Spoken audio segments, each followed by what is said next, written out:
Welcome to another episode of the TED in Your Head podcast. I'm your host, Ted Moreno, certified hypnotherapist and high performance coach.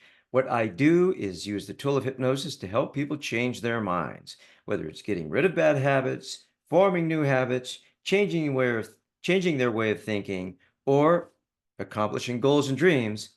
I've been working with people helping them to do that for over 20 years now.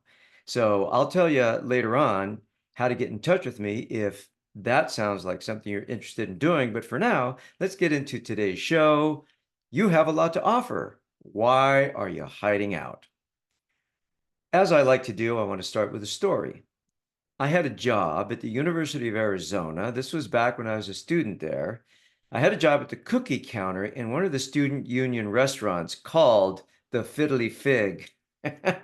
You can believe it. The Fiddly Fig was the name of the restaurant. So I had a job baking cookies and selling cookies at the cookie counter. I worked with Heather, who was a young student who was grouchy a lot of the time. Yet she was wonderful with the customers. She made them laugh, she talked them up, made them smile, but as soon as they were gone with their cookies, she'd go back to being grouchy. It was the strangest thing. One day, I was sitting in the restaurant taking a lunch break when a woman passed me who had just bought some cookies, and she knew that I worked there at the cookie counter. So she looked at me and she says, "I sure do love that girl that works at the counter. She's so wonderful." I thought, "Oh, that's cool." So when I got back from my lunch break, I told Heather what the lady said, and Heather scowled and said she didn't believe me, and then she called me a word starting with A and ending with hole. So the next day, as I was coming into work, I saw the same lady who bought the cookies the day before. So I stopped her and I told her that Heather didn't believe me when I related to her what she had said. So I asked her if she would salvage my integrity and honesty and tell Heather what she had told me. So sure enough, a few minutes later, as I started my shift, the lady came up to buy some cookies and she said to Heather, "I just wanted to let you know that I really did tell your coworker that I think you're wonderful and you have such a great smile, and I love coming here and buying cookies from you." So Heather mumbled a thank you, and after the lady left, she asked to take a break. And as she walked out of the cookie counter, I could see that she was crying a little bit. Heather changed that day.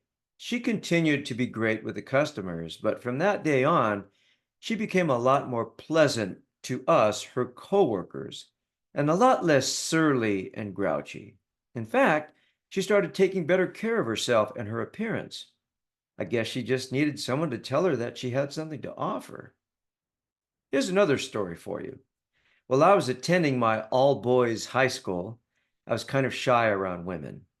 One day, I was talking to a girl that I knew and was comfortable with, and we started talking about one of her friends. And I happened to mention to her that I liked her friend and that I wished I could go talk to her. And she asked me why I didn't. And I said that I wasn't very good at talking to girls and that I would probably embarrass myself. So she tilted her head to one side. She looked right at me and she said, "That's not true at all. You're a great conversationalist. Not only that, but you're respectful and not boastful or obnoxious like a lot of these other guys.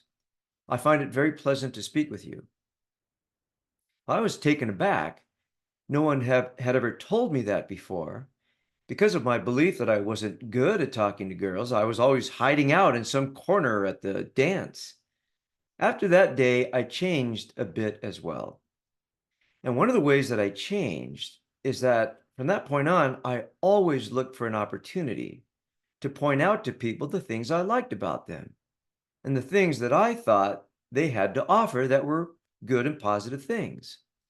I saw the impact that these kind words had had on Heather and myself, and I wanted my words to have the same impact on others. And often, when I would tell people how cool or wonderful or awesome I thought they were, if they didn't look at me like I was crazy, a lot of them would tear up just a bit. In my hypnotherapy practice, I'll often ask my clients to tell me what's great about them. and some simply can't come up with anything, and others start to cry.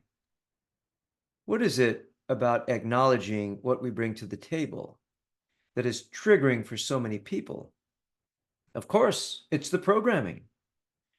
What we were told by ourselves and others when we were young can often send the message that we're somehow deficient or lacking or not enough. I believe that we all have something to offer our families, jobs, and communities.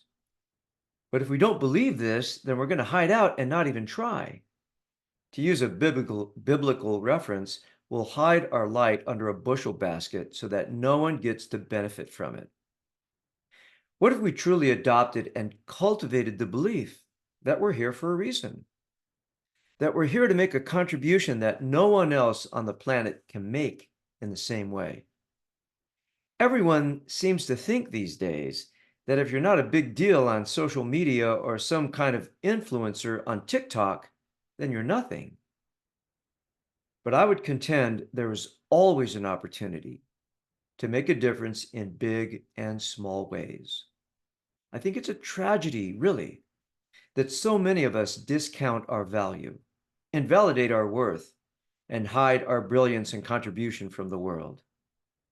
The bigger tragedy, of course, is that we are all deprived of the fullness that each of us can offer each other. When I started my practice in 2003, I was earnest and enthusiastic about the idea of transformation and how I was going to help so many people. But the reality, I soon found, is that change is hard. It takes commitment and work. And eventually, I found myself at times cynical and resigned about the ability of people to change.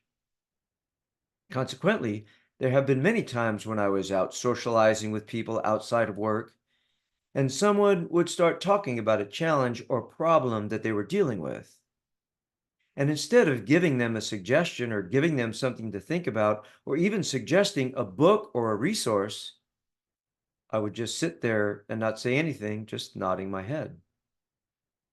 Now, I'm careful about coming across as a know it all or offering unsolicited advice, but I could have said something that might have made a difference, even if there was pushback, such as was the case with my experience with Heather when I was in college. After all, I've been working with clients for 20 years as a hypnotherapist and coach in private practice. I'm 64 years old. I've come through a lot. I've accomplished a lot. I've failed a lot. Why would I hide out and not offer something that might be helpful, at the very least, to see if they were receptive to what I was saying? I think part of the reason is that we seem so scared now to speak up. We're so concerned about offending someone because so many people are looking for offense. We're so hunkered down in our own little opinion bubbles. And the last thing we want to do, at least for most of us, is start an argument. It seems to me that we're so proud and stubborn and walled off, and many of us have become cynical and resigned. But it doesn't have to be that way. Maybe you're someone who's out there doing good work and making a great impact and doing everything you can do. Good for you. Maybe you're someone who really isn't interested in offering anything to anybody, and all you want to do is keep your head down and be okay with hiding out. Hey, I get it. That's your choice. We all get to live the way we want to live. I don't know why you're listening to this podcast if you're one of those people, but maybe, just maybe, you're someone who knows that you can do more, offer more, and give more. Maybe you know that you're hiding out and that bothers you because it's unfulfilling. I believe that there's a pattern, flow, and purpose of life that needs to express itself through us, just as an oak tree is expressed through an acorn. I think it's built into us. And if we feel it but try to stop it or hide it, we get stunted in our growth. So if you know you have a lot to offer, but you also know that to some extent you're hiding out, then here's what I would suggest. Sit down, Get yourself a pad of paper and a pencil or pen, or sit in front of your computer in a Word document and take an inventory of your talents, skills, and abilities. Actually, write them down and get clear about what you can offer to the world. I've been playing guitar and singing since I was in grade school. Recently, I was asked to bring my guitar to a family reunion, and I'm always a little bit hesitant. I played songs at that reunion that I've been playing for my family for many years, and people loved it. They were so happy and joyful to hear and sing along with all the old songs. I'd forgotten how much it mattered to my family to play music and sing. It made me happy to do it, and I was happy to offer that to them as well as to myself.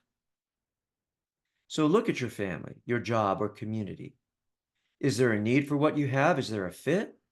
Can you offer your time or skill or volunteer? Can you provide a contribution and be part of the solution? Do you see something that can be fixed or made better? And you know how to do that. Don't give up just because someone at work or in your family poo-poos your idea. Don't get pissed off or resentful. You can't change everything. Some things are not going to be changed, but what can you change? Start with yourself. Take a look at what's holding you back. Is there fear? Of course there is. Has there been rejection in the past? Are you feeling cynical and resigned? How can you get over it? Hey, it's risky. I know. You might not do it right. They might not like it. It might be too much hassle or work, might not be worth the time and trouble to come out of hiding. I get it. But what if you did do it right? What if they did like it?